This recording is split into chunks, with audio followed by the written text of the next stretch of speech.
Antibody दवाइयाँ जो होती हैं वो कैसे काम करती हैं? देखिए, जो एंटीबायोटिक्स होती हैं वो दरअसल उनका काम होता है बैक्टीरिया को मारना। जब भी एंटीबायोटिक देनी चाहिए तो हमें ध्यान से देनी चाहिए कि अगर वो इफेक्ट शो कर रही है तभी दें, अगर बिना जरूरत के दी जाएगी तो वो नुकसान कर देती है। जो इम्यून सिस्टम है उसको अगर हम जरूरत से ज्यादा काम करने लगा देंगे तो वो अपने ही शरीर के कुछ सेल को खाना शुरू कर देता है। जो शरीर का सिस्टम है उसी तरीके काम करेगा, उससे ज्यादा करने का मतलब है अपने शरीर को खत्म करना। तो हम खिलवाड़ अपने ही शरीर के साथ नहीं कर सकते। नमस्कार, D5 चैनल हिंदी देख रहे दर्शकों का मैं वंदना स्वागत करती हूं। आज एक बार फिर हम जुड़े हुए हैं डॉक्टर हर्षिंदर कौर से। डॉक्टर हर्षिंदर कौर, आपका बहुत बहुत स्वागत है हमारे इस प्रोग्राम में। जी नमस्ते। सबसे पहले हमें ये बताइए कि इम्यून सिस्टम कैसे काम करता है? देखिए, हमारा इम्यून, पहले तो ध्यान कीजिएगा, सिस्टम है, एक सेल नहीं है कि आप गए दुकान पे, आपने सामान लिया, वापस आ गए। तो एक सिस्टम है जिसके अधीन ये सारा काम करता है। और उस सिस्टम में हमारे शरीर में आप समझिए कि इतनी सारी चीजें उसके साथ जुड़ी हैं, जिसमें नाक के बाल से लेके गले में जो हैं और हड्डियों के मादे के बीच में जो उसके बीच में भी हैं, और इसके अलावा इतनी सारी और चीजें जिसमें हमारी स्प्लीन है, थाइमस है, लिम्फ नोड्स हैं, लिम्फ चैनल्स हैं, लिम्फेटिक सिस्टम पूरा, यानी इतनी सारी चीजें सिर्फ एक सिस्टम के जरिए जुड़ी हैं, जिन्होंने काम ऐसे शुरू करना है कि एक भी वायरस या बैक्टीरिया या कैंसर का सेल या कुछ भी या फंगस जब अंदर जानी है तो आप समझिए कि उसने जिस सिस्टम के साथ, उस सेल के साथ भी टच हुई तो उसने सारे के सारे आगे मैसेजेस देने हैं। किस जगह पे कितनी चीज ने कितना ज्यादा हिलना है, किस तरीके से प्रोड्यूस होने हैं सेल, किस जगह अटैक करना है, ये सारा कुछ एक उस जगह पे अटैच हुई जहां उस चीज की प्रोटीन, उसने सारा फैसला करके बता देना होता है। तो वहां किस तरीके उन्होंने मारना है, पहले वो जो इनिशियल सेल्स हैं, फेगोसाइट्स हैं, जो वाइट सेल्स हैं, और इसी तरह जो थाइमस ग्लैंड हमारी छाती के बीच में है जिसने टी सेल बनाने हैं, वो शुरू करते हैं काम। उसके बाद जो लिम्फ नोड्स में सेल तैयार होते हैं, उसके बाद यानी एक बी सेल जो हैं जहां पे बेसिकली एंटीबॉडीज क्रिएट होनी होती हैं, कि जिन्होंने उस समय नहीं बल्कि नेक्स्ट टाइम जब भी कोई कीटाणु आएगा तो वहां उसको अटैक किस तरीके करना है, किस तरीके उसको यानी मार देना है, ये उन्होंने फिर डिसाइड करना होता है, वो प्रिपेयर कर देती हैं। यानी एक तरीके से जो एंटीबॉडीज तैयार हुई वो उस समय नहीं असर करेंगी, वो नेक्स्ट अटैक के लिए तैयार हो गई कि अगली बार जब भी ये अंदर हमारे आएगी इस तरीके की वायरस या बैक्टीरिया, तो हम उसको पहले से मार लेंगे। और ये इतना, आप हैरान होंगे, इतना सक्षम है कि इसमें अगर थोड़ी बहुत वायरस या बैक्टीरिया शक्ल तब्दील करके भी आएगा तब भी ये उतनी ही तगड़े तरीके से उसको खत्म कर सकते हैं। यानी जैसे ही ये अंदर आएंगे, घूमते फिरते टच होंगे, तो वो पहले के जो मेमोरी सेल तैयार किए हुए हैं कि ये आ गया वही चीज, अब इसको पकड़ लीजिए और मार दीजिए, तो आप समझ ही सकते हैं कि कितनी जबरदस्त ये शरीर का मैकेनिज्म जो कुदरत ने बनाया हुआ है, जो कि आम बंदा सोच भी नहीं सकता कि इस तरीके के हम कनेक्शन तैयार करें जहां हम दो भाई इकट्ठे नहीं बैठ सकते। तो आप समझ सकते हैं कि ये शरीर के सेल किस हिसाब से, और इसके दो हिस्से होते हैं, एक इन्नेट होता है, एक अडेप्टिव होता है, जो सिस्टम इसके आगे कुदरत ने डिवाइड किया हुआ है। तो ये इन्नेट का होता है जिसने यानी एक किस्म के कीटाणु को मार देना है इमीडिएटली, जो मैंने आपको बताया, किलर सेल्स, फेगोसाइट्स।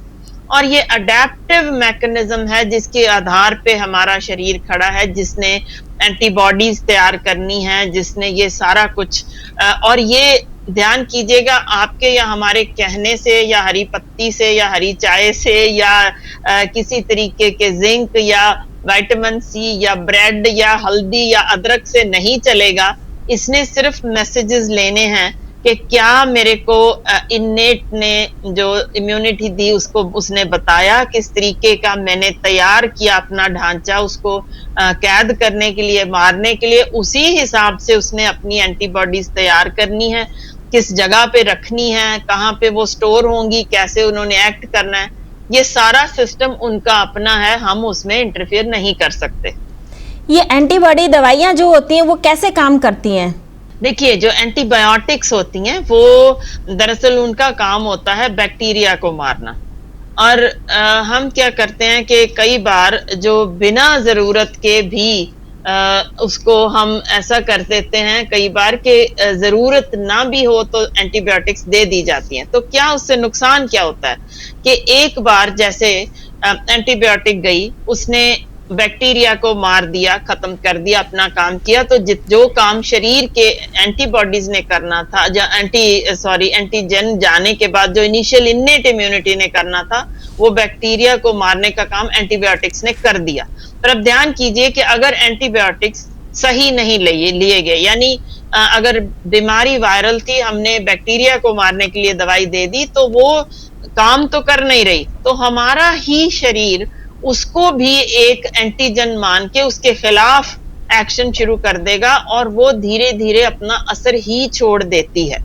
इसीलिए जब भी एंटीबायोटिक देनी चाहिए तो हमें ध्यान से देनी चाहिए कि अगर वो इफेक्ट शो कर रही है तभी दें, अगर बिना जरूरत के दी जाएगी तो वो नुकसान कर देती है। बिल्कुल इसी तरह अगर एंटीबायोटिक हमने ली जो इफेक्ट कर रही थी मगर थोड़ी देर के लिए ली, यानी 2 दिन ली और बंद कर दी, तो वो भी जो कीटाणु हैं वो डबल यानी अपनी पावर पे के हो जाते हैं, जिसपे फिर दवाई जल्दी असर नहीं करती। इसीलिए एंटीबायोटिक्स ना तो जरूरत से ज्यादा लेने चाहिए और ना अगर जरूरत हो तो कम भी नहीं, उसको पूरे कोर्स के लिए लेने चाहिए।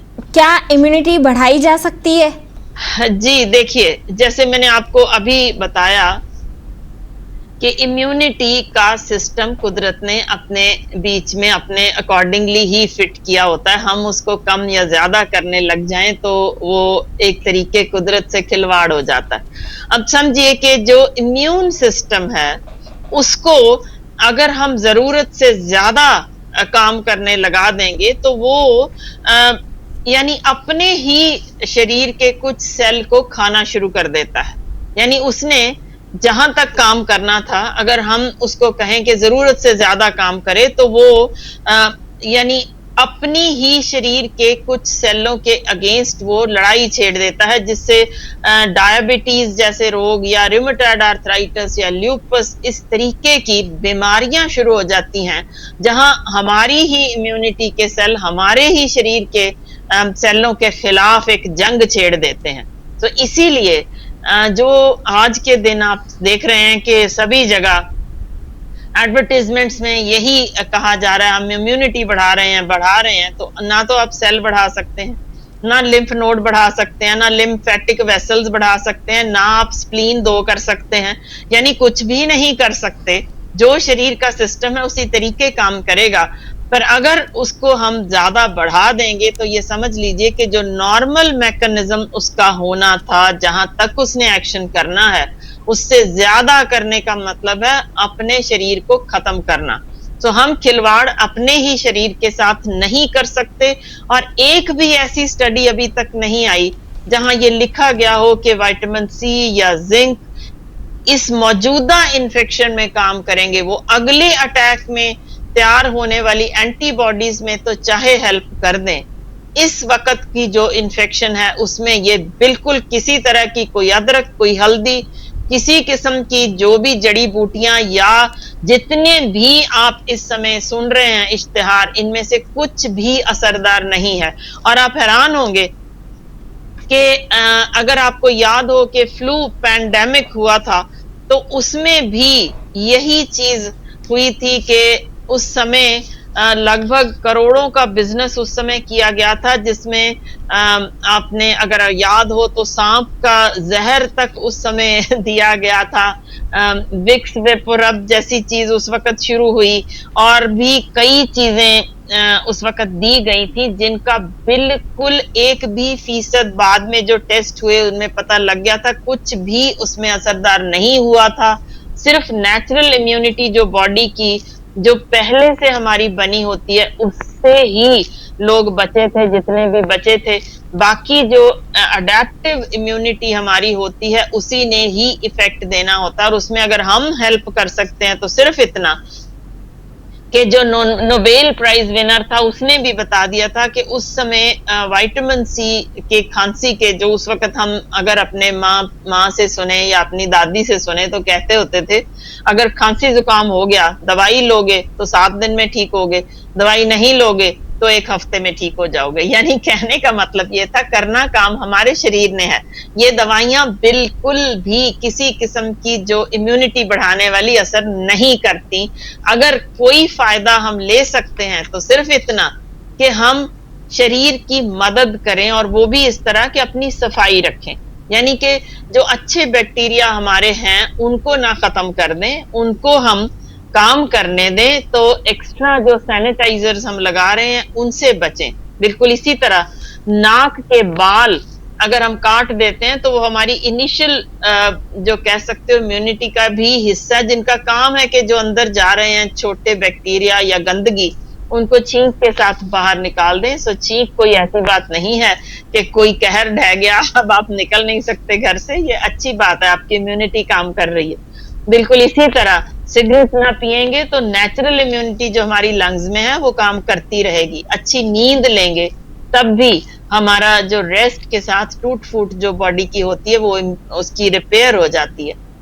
इसी तरह शक्कर रोग की या डायबिटीज की, हाइपरटेंशन की, इनकी प्रॉपर ट्रीटमेंट ले लें और एक्सरसाइज रेगुलर करते रहें, संतुलित खुराक लें, तो मेरे ख्याल से हम कुदरत की जिस तरीके अपने शरीर की मदद करेंगे और आसपास में गंदगी ना फैलाएं, तो कुदरत की भी मदद करेंगे और कुदरती तरीके से अपने शरीर की भी। विटामिन और मिनरल्स क्या शरीर को इफेक्ट कर सकते हैं? जी, ये असल में आप हैरान होंगे अगर इसके बारे में मैं बताऊं कि 18,000 मिलीग्राम तक विटामिन सी देके देखी गई, कोई भी उससे फर्क बेटरमेंट इम्यूनिटी पे तो नहीं देखा गया। हाँ, किडनी स्टोन जरूर बन गए। सो इसीलिए अब भी यही कहा जा रहा है कि अगर विटामिन जरूरत से ज्यादा लेंगे, या तो शरीर उनको पेशाब के रास्ते से बाहर निकाल देगा या फिर उसके आप बुरे नतीजे देख सकते हैं। सो इसीलिए इवन विटामिन भी आपको जरूरत से ज्यादा नहीं लेने चाहिए।